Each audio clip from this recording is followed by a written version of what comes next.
If in your exam you decide to do curry, rice, samosas, naan bread, possibly even onion bhajis, because those would be all the accompaniments that you would need at a GCSE level. Ingredients for these, very simple. It's very important to keep to the quantities, simply because it's very easy to end up with far too much filling and not enough samosa wraps to be able to make the samosas, and you'll end up needing extra containers to take the excess home. So it gets a little bit confusing. So we've got here 75 grams of minced meat. You can use any minced meat that you like. The lowest fat would be to use turkey or to use chicken mince.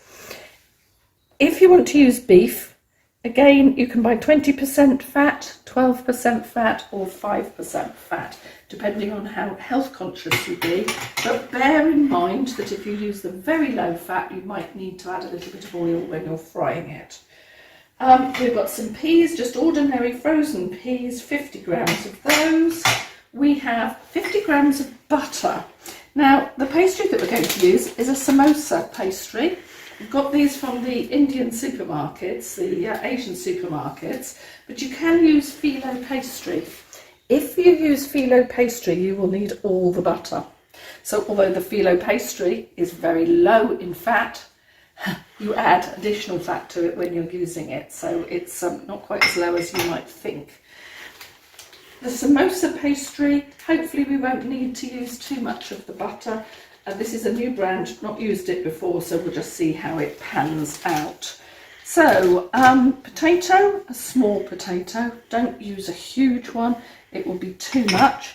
And then half an onion this size. It's a small amount of onion that we'll be using. If you're in the supermarket and they've got shallots, just one large shallot, a shallot being like an onion but very much smaller, and it's a very powerful flavour. A little bit of salt, I'm using low salt there because that is better for you. It's got the low sodium, so I'm going to use that. And we have here some spices. You can use curry powder and cumin. I've just mixed them together.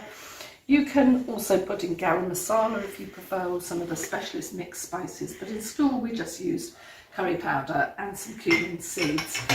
And like I say, some samosa wrappers or phyllo pastry.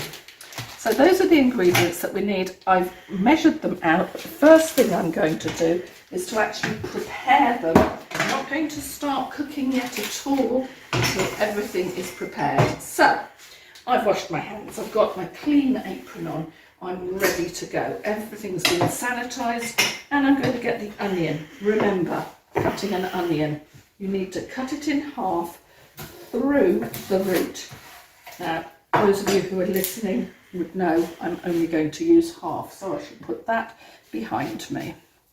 Take off the skin, the outer layer, remove that, and we'll put that for disposal. But I have left on half the root. You can see it's there. That's really important that that is kept on. At this end, top end, that little brown bit can go. Now, watching. You use a bridge hold and you cut down up to, can you see, up to, but not through the root. So it will fan out and it's held together at this end.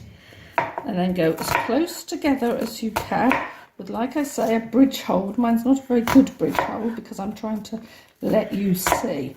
But that's it, finished. Some people will feel confident enough to use a claw hold and to cut into the onion this way. There is a danger. If you slip, you can take your fingers off. Claw hold and down, down, down. The closer you are, the smaller it's going to be, until you can get right the way through up to the root end. There we go, root end, and take that off. And that you now have a brunoise of onion. It's very finely chopped. Once you've got that, put it into your container or put it onto your white tray so that you're ready to go. We're not starting cooking, we're doing the prep. This is your mise en place, putting it all in place. Having that, we're going to do a macédoine of potato. It's up to you. It depends on your size of potato, I suppose, whether you peel it or not. It depends on the condition. If there's a lot of black on it, or if your skin of the potato is really tough, then you might want to peel it. I'm going to peel this because there are some little bits on it, but it is up to you. Bit noisy this. There we are. I should use it away for you. I think I need a new peeler. This one is getting a bit blunt. Luckily the small ones are very sharp. There we are. Look at that, slippery. I've never understood why people wash potatoes before they peel them. It seems to me to be very simple to peel the potatoes and then wash them and get all the bits of soil that might be left on. Otherwise you've got a slippery target to hold when you're actually doing the peeling. Remove that. What I'll do is I'll put this away straight away. There we go. Now, claw hold. Slice down until you've got a flat surface. Slice down till you've got a flat surface. Slice down, flat. Slice down until, there we go. We'll just put those to one side. We've now got flat sides all round so it's stable on the table. And we're going to cut it first into what they call jardinière strips. So we cut it, slice it like that. So that it's about no more than 1 centimetre across, preferably 5 millimetres. I'm actually doing it slightly bigger so you can see that this will work. And then down the other side, holding it carefully until you have got these strips. When you've got the strips, you can get a bundle of 3 or 4 together and cut the other way.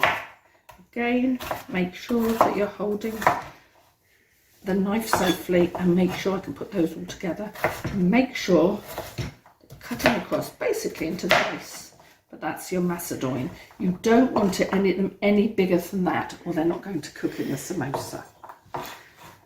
These little bits here, I'm not going to waste them. We're just going to cut them very quickly and we can use them. I don't want you to waste them. Cut them across. They'll be stable enough. There we are, like that. And we can use them. But don't do a potato that is huge because we'll have far too much and it won't balance with the other ingredients. So there's the potato. And it goes into the bowl like that. And all our ingredients are prepared.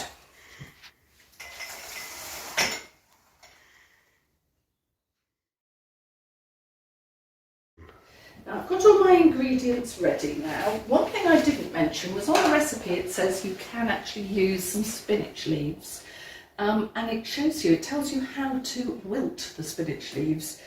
I'm not using them, but all you need to do is to put your spinach leaves into one of the sieves, boil a kettle, take the spinach over the sink, make sure you don't have the bowl in the sink because somebody will stick their hands in the boiling water and scald themselves. So just move that out of the way, boiling water over the leaves, and you'll find that the leaves will shrink and wither and wilt. Once that's happened, I would run some cold water over the top of them to cool them down. Then you can squeeze out any excess water in the spinach and you can use it as the recipe says. Don't stick your hands straight in on top of the spinach when you've had the boiling water over the top because you're going to scald yourself. So it's very, very simple. It's not a hard process, but I'm not going to do that today. So we're going to move now to the cooker. So we're going to go over to the hob. And I'll put the ingredients down at the side like that. I've got a pan, this is a frying pan that we're going to use. Put that on. I'll need a wooden spoon, or I've got a silicone one for stirring so I don't damage the surface of the pan. So first things is we put on the gas and put half the butter into the pan. If you're being very health conscious, that's fine, don't use the butter. just put your mince in, and depending on the fat content of the mince, you should be able to dry fry. If it's got the 12% fat content, or if it's got the 20% fat content, you'll definitely be able to dry fry it without the addition of any extra butter or oil. If you need it in school, it's looking dry, it's sticking, just use a little bit of oil and it will be fine. So there we go, putting in the meat. I'm using beef, but lamb is particularly nice, but I'm just using an ordinary minced beef. I think mine is the 5% fat, so I've actually added the butter in as well. There we go, and let's start to heat up, and we will know when it's cooking. It will start to go brown and on the outside there. I'm going to add the onion, the brunoise of onion into that as well. So pop that in on a little dish. There we go. And just mix that round and wait. There you can see that there's changes in the meat. When the meat is cooking, you start to get the brown outside there on that one. And it's beginning to sizzle as well. And it says in the recipe, I think, to cook this for 2 to 3 minutes before we add in the potato. But we're just going to get that going. Here we go. That's right. There. If you don't want to use meat, of course you don't have to. You could use the spinach, a little bit of extra peas, a little bit of extra potato. You could use a sweet potato instead of an ordinary one. It's entirely up to you. I suppose you could even use carrot, but not a very traditional ingredient to use in a samosa, but there's nothing really stopping you. Might be a little bit difficult to get the carrots cooked, so maybe to use some that have been part boiled would be better. There, it's changing now from red, look, to the brown colour, and it's just beginning to smell quite nice. I can smell the butter. So we're going to put in the seasoning next. There's in the spice goes. I pop the spice in now. It's very important that you cook the spices off, or it can irritate your stomach. You shouldn't ever use curry powder or a spice like that without cooking it first. So now it's beginning to smell like a samosa. There we are. It won't take long to actually cook the meat through. But we're going to put in now the potatoes, because they're going to take a little while to cook. So we'll mix the potato in like this, mix it round. Now I've got a very nice non-stick frying pan here. Yours might be sticking at this point in the school pans. If it is, rather than adding loads more oil, you can add a splash of water in, just a little splash. Not too much, thank you very much, just a little bit. And we're going to cook it down now until we've got those potatoes beginning to cook. So add the peas. All my ingredients are in now. There we are. And that will just sizzle away quietly. At this point, you gather up all your washing up. You take it and put it on your sink unit. Just get a cloth and wipe down. There we go. That's it.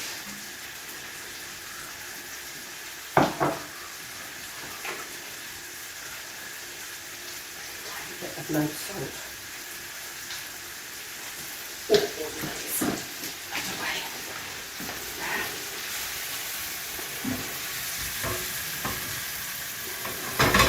Keep making sure it's not sticking on the bottom. Like I say, if it is, a little tiny bit of water just to loosen it will be fine. Right, anything that can be wiped up or put away, please do it.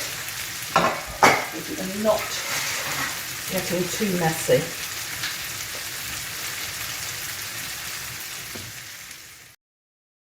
This has been cooking now for a good 5 minutes, and in that time what I've been doing is washing up the containers that I was using earlier. So those are now drained ready for me to dry. But don't waste your time. just make good use of it to do the washing up. Now returning to the pan, we've got potato here. If you choose a big piece of potato and just get a knife, you'll be able to tell whether it's cooked. If it's too crunchy, might need a little bit more cooking. However, that is cooked, which means that we know we're not going to get crunchy potato in our samosa at the end. Now, I'm just going to take it and put it all into a large dish, a large bowl, because we've got to chill this down. We've got to get it really cold before we can use it in the samosa wrappers. Otherwise they will melt and you'll get a big hole in them. So there we go. So now we're going to put that to cool. Pop that back, I'll clean that in a moment. Right, okay, while that is cooling, we need to get the samosa wrappers and the rest of the butter. I'll just pop the butter into the microwave for literally 20 seconds and it's melted it. Again, if you're thinking of being health conscious, you don't need to use butter, you can use just oil. So oil will work the same, olive oil will work the same. This is a packet of the samosa wrappers that I'm going to just open up. Oh, I'm going to need a pair of scissors. So let me have a quick look. So I'm going to open the samosa packet, the pair of scissors, and bin that. Actually straight away, put the scissors away, there we go. And the samosa wrappers are here. It's vital that they are thawed out. Yeah, here they are. They're strange things, they're very, very thin. To tease them apart. They're quite stretchy. Tease them apart. That's it, there's one. You have to work very, very quickly with this, because if you don't, they will dry out. And once they dry out, it's like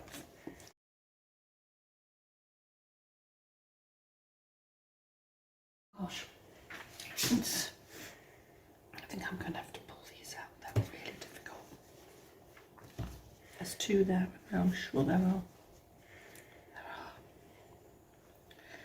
Right, I'm going to start again.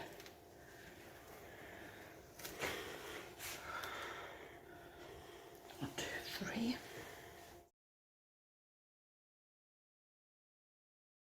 So I've taken out 6 sheets of samosa wrapper, and the others I've put back into the packet, and I'm sealing the packet.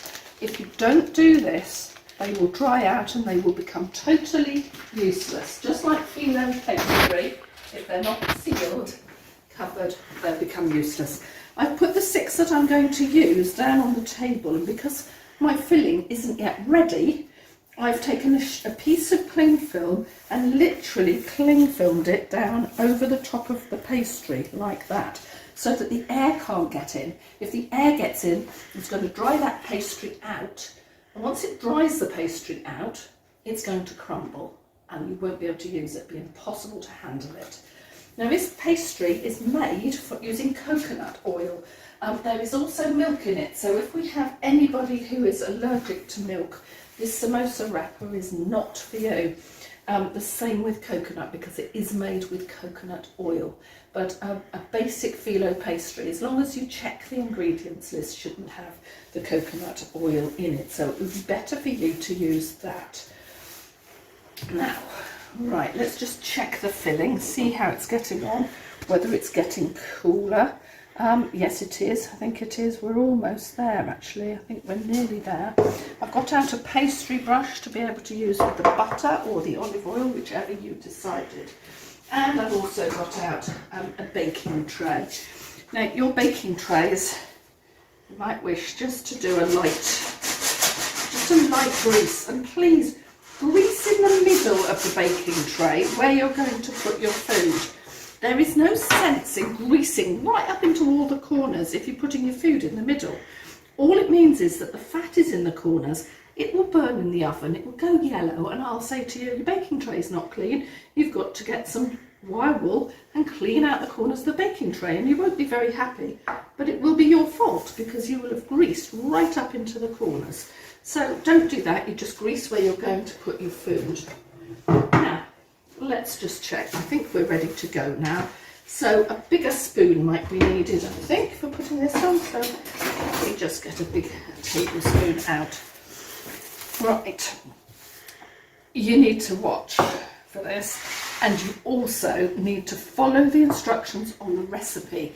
There are diagrams on the recipe showing you how to do this. So we take the first samosa wrapper, cover the others, take a little bit of the butter and just put it, I would just do it just all the way down there. It doesn't have to cover every last part of it, but just some. And then some filling. This is it. We don't want to overfill it. Here we go. It is very fiddly. So it's less than a tablespoon here. And then we take this up and over. So it's a triangle. We take this one up and over. Don't worry if bits come out. We take this one up and over. This one up and over, and bingo, you now have got one samosa, which, because we are going to bake, I'm going to recommend that you do put butter onto it so you get a nice finish. If we were going to deep fat fry, which is what you would do traditionally, and the ones that you get in the Indian restaurant are deep fried, we wouldn't put the butter on then. You'd just do it without, because they'll absorb a lot of fat in that process of frying. But we're baking them. So there we go, lie it down again. Don't worry if you get a little bit of butter underneath coming through, that's absolutely fine. Just a thin layer of it. A tablespoonful of filling again. There, once it's on in the corner, try and get it in a rough triangle. The first one is the hardest one. There, this is where the samosa wrappers are easier than using phyllo pastry. Over we go, over we go, over we go again. They are easier. Phyllo pastry hasn't got quite so much stretch in it. There we are, and that's the second one. And you keep going until you have done all of them.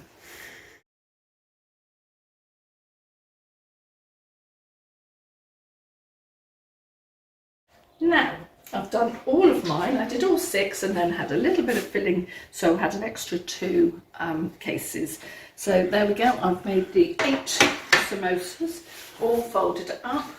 I'm going to take these with oven gloves and put them into the oven that's been preheated, gas mark 6, for about 10 minutes.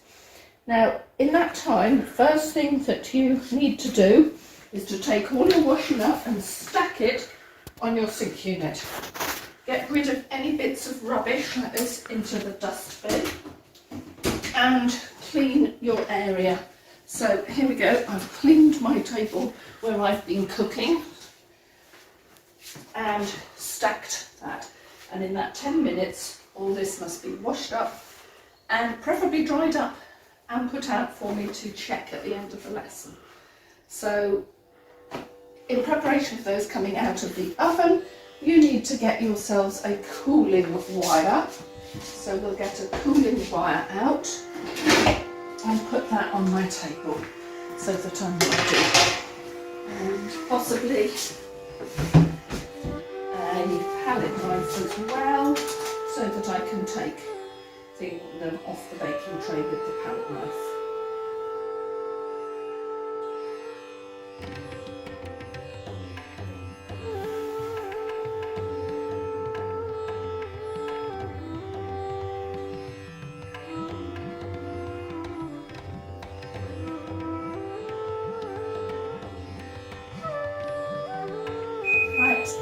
Let's have a look.